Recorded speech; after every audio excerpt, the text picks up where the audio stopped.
the volcano that has spewed plumes of ash into the air since Wednesday. Lingering clouds of grit have canceled thousands of flights across Europe. And NBC News' Chris Jansing is in Heyesvöllr, Iceland. Hi there, Alex. And there's actually been a change here in Iceland since you and I both talked. As you know, those scientists were hoping to go up in a plane and get a look down into the crater of the volcano to have a sense of how long the eruptions might continue and, as a result of that, how long the travel disruptions might go on. But take a look at the size of that volcanic plume and just how thick it is, how concentrated it is, the gray areas where that ash and particulate matter are particularly dense. So we just heard from the Icelandic Coast Guard they're not going to be able to do the flyover and see what they had hoped to see.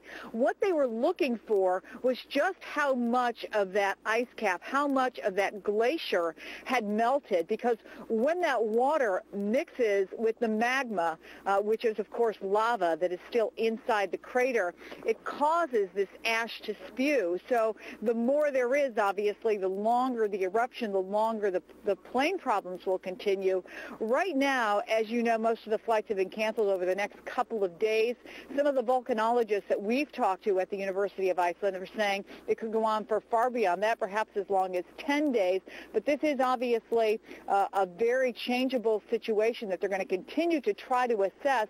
But as far as today and getting up in that plane, they aren't going to be able to do it. We're going to try to get in the air and actually take a helicopter up and get a view at least around and get a sense, bird's eye view of the density of that plume. And if we're able to actually fly later today, we'll be able to show it to folks on NBC Nightly News on their local station tonight. We'll have it for you tomorrow on MSNBC. Alex? All right. Well, safe travels with that. We'll look for that. Thank you so much, Chris Jansing. So what kind of impact will all this have on the environment? Joining me live now, Reese Halter, conservation biologist and adjunct professor at Cal Lutheran University. Good morning to you. Good morning, Alex, from California. Well, that's my home state. It's good to talk to someone out there. But, Reese, I'm curious about the impact overall that this eruption and volcanic ash could have on the environment. Is this long-term? Can it be dissipated with the wind and then just diffuse out in the atmosphere, or are there some concerns?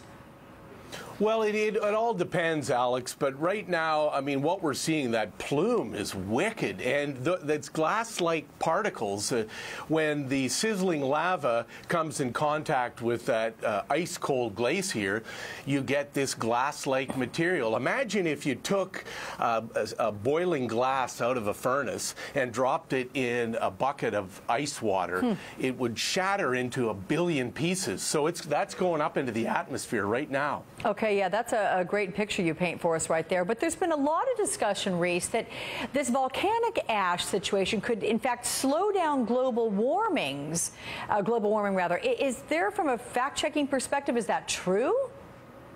It could. I mean, look, Mount Pinatubo in the Philippines some years back, which was at least 10, maybe 15 times greater than what we're seeing right now, did lower the Earth's temperature by about 0.5 degrees for a couple years. But right now, no.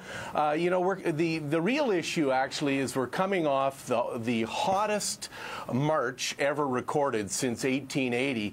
And actually what we're looking at is the Arctic and sea ice, because March is the big month for the accumulation of ice. At 5.8 million square miles, that was the 5th lowest sea ice in 31 years. So, you know, old Earth, she's still warming. Yeah. You know, you mentioned Mount Pinatubo, Reese, and you talk about that being really exponentially stronger. Why is it that we didn't have the same ramifications from that volcanic eruption as we're seeing with this? I mean, the global disruption here is huge. Absolutely. Well, I think what we're seeing is the proximity of Iceland to 600 million people, which is Western Europe. And we're in a global village now. I mean, every day, thousands of airplanes are flying millions of people and tons of cargo.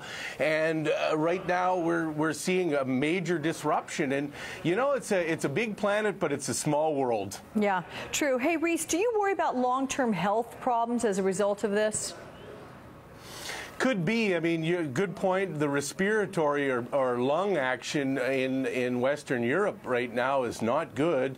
And also, you know, there's the fallout of maybe acid rain. You've got carbon dioxide, you've got sulfur dioxide, and you've got hydrogen fluorine. And when it rains, that's what we call acid rain. So, yeah, we're watching it. And also, if this plume continues, it's going to thin out the ozone layer, Alex. So there's lots of worries. Yeah, this is probably a long-term story we'll be discussing many times, but good to talk about it with you.